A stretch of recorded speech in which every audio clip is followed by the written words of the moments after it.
สวัสดีท่านผู้ชมมื้อนี้มาพบกับรายการทางช่องของพวกเรามาเทอนี้เราไม่ได้มาพรีวิวหนังหลายคนคงแปลกใจว่านี่ไม่รายการหยังตอบเลยว่านี่ไม่รายการใหม่จากช่องของพวกเราทางช่องของพวกเราจะแนะนำ10สถานที่ที่คนมักไปของแต่ละท้องถิ่นมาฝากเทื่อนี้เรามารู้จักกับสถานที่ท่องเที่ยวของแข่งเส้นขวางสถานที่ที่กำลังจะจัดงานมหกรรมกีฬาแห่งชาติในต้นปีหน้าเมื่อไปชมกีฬาแล้วก็ควรหาสถานที่ท่องเที่ยวที่ตัวเองมักเพื่อไปเที่ยวชมและถ่ายรูปเป็นที่ระลึก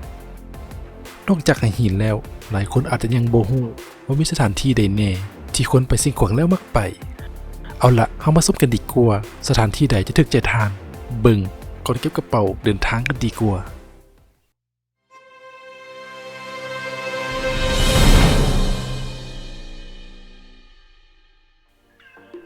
อันดับที่10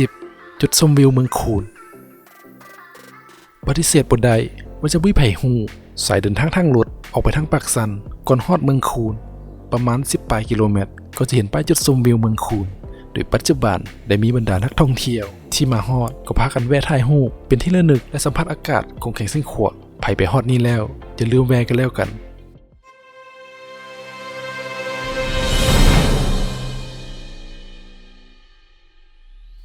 อันดับที่9ภูเก็ง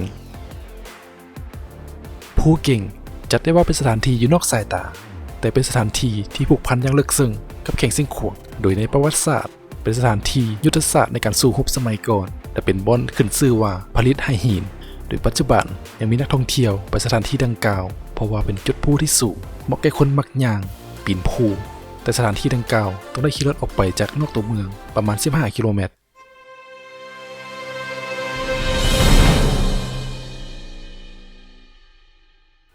อันดับที่8บ่อน้ำอุ่นเมืองคำถ้าว่าถึงเส้นขวางหลายคนคงคิดออกสถานที่ท่องเที่ยวที่โด่งดังแห่งหนึ่งในนั้นก็คือบ่อน้ำอุ่นเมืองคำสถานที่ท่องเที่ยวในตำนานแต่ช่วงหลังๆอาจจะไม่ได้รับความนิยมปานใดถ้าเทียบใส่เมื่อก่อนแต่ก็ยังมีคนอยากไปเห็นสถานที่ดังกล่าวนี้เลยเฮ็ดให้สถานที่ดังกล่าวยังบ่สูญหายไปจากอันดับความนิยม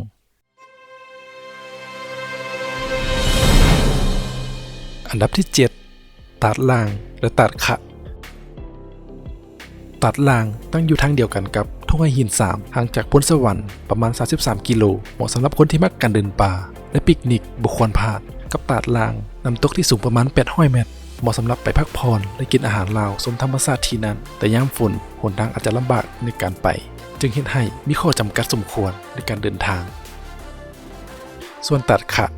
ห่างจากพ้นสวรรค์ประมาณ32 กิโลเมตรออกจาก3 แยกหนองเป็ดมีระยะทางแต่บนจอดรถไปหาตาดประมาณ1 กิโลเมตรเป็นทางย่างลงภูไปเหมาะสำหรับนักเดินป่าตาดขะได้รับความนิยมสูงของคนท้องถิ่นที่ไปพักผ่อนหย่อนใจแต่ยามฝนอาจจะเข้าไปยากเติบ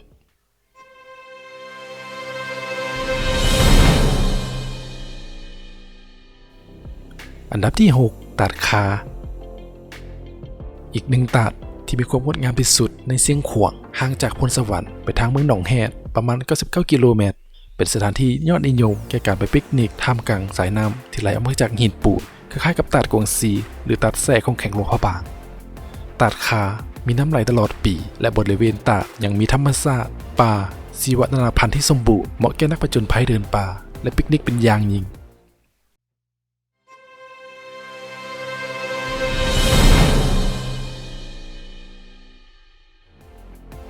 อันดับที่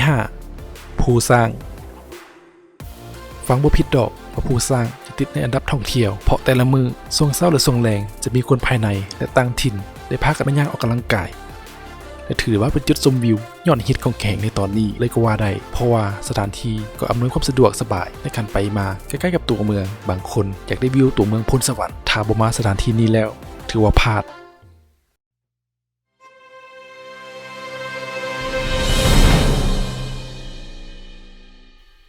อันดับที่4ธาตุฝุ่นเมืองคูน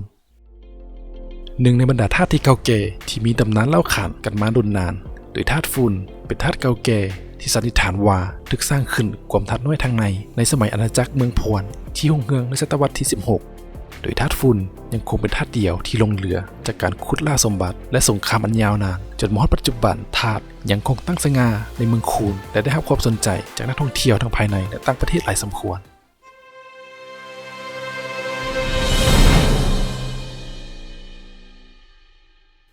อันดับที่ 3 วัดเพียวัดเมืองคูนหนึ่งในสถานที่ท่องเที่ยวที่เป็นสัญลักษณ์ที่มีพระองค์เดียวตั้งอยู่อย่างสง่าผ่าเผยที่เหลือจากซากสงครามทำลายโดยที่อาคารวัดได้เสียหายเหลือเพียงพระองค์เดียวตั้งอย่างโดดเด่นวัดดังกล่าวตั้งอยู่ทางเข้าเมืองคูนเมืองที่ตั้งห่างจากตัวเมืองพุทธสวรรค์30 กิโลถือได้ว่าเป็นวัดที่มีตำนานเล่าขานกันมาดุนนานถ้าได้มาเส้นขวางแล้วบ่ควรพลาด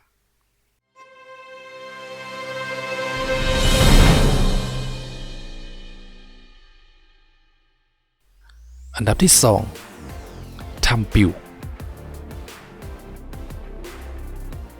ถ้ำปิวคือหนึ่งในสัญลักษณ์ของดินแดนวิลาซุนแข่งสิงขวางเป็นถ้ำที่เต็มไปด้วยประวัติศาสตร์แห่งการต่อสู้โดยปัจจุบันยังมีคนหลั่งไหลไปสถานที่ดังกล่าวตลอดเวลาสถานที่ดังกล่าวตั้งอยู่เมืองคำห่างออกจากพลสวรรค์ประมาณ68 กิโลเมตร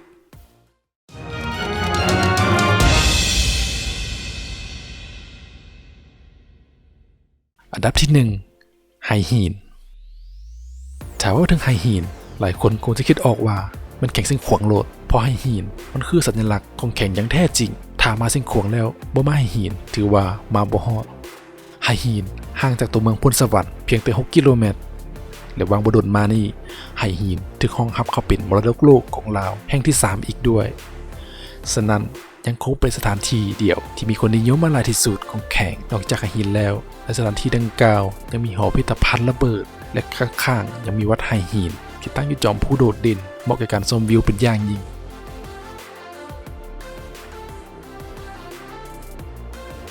ซึ่งทั้งหมดนี้เป็นสถานที่ท่องเที่ยวที่คนนิยมไปประจำแข่งซิ่งขวางเดียวกันจัดอันดับของทีมงานของพวกเราบ่ได้อิงใส่สถานที่หลักของแข่งพวกเราจะอิงใส่สถานที่ตัวจริงที่คนมักไปและต้องขออภัยหลายๆถ้าหากรายละเอียดบ่ครบและทางเราบ่ได้ถ่ายวิดีโอประกอบเอาไว้โอกาสหน้าทางทีมงานของพวกเราจะเก็บภาพบรรยากาศมาฝากอย่างแน่นอนเอาล่ะไว้เจอกันใหม่คลิปหน้าซึ่งจะเป็นแขวงใดสถานที่ใดนั้นก็รอติดตามไว้ได้เลยสำหรับมื้อนี้สบายดี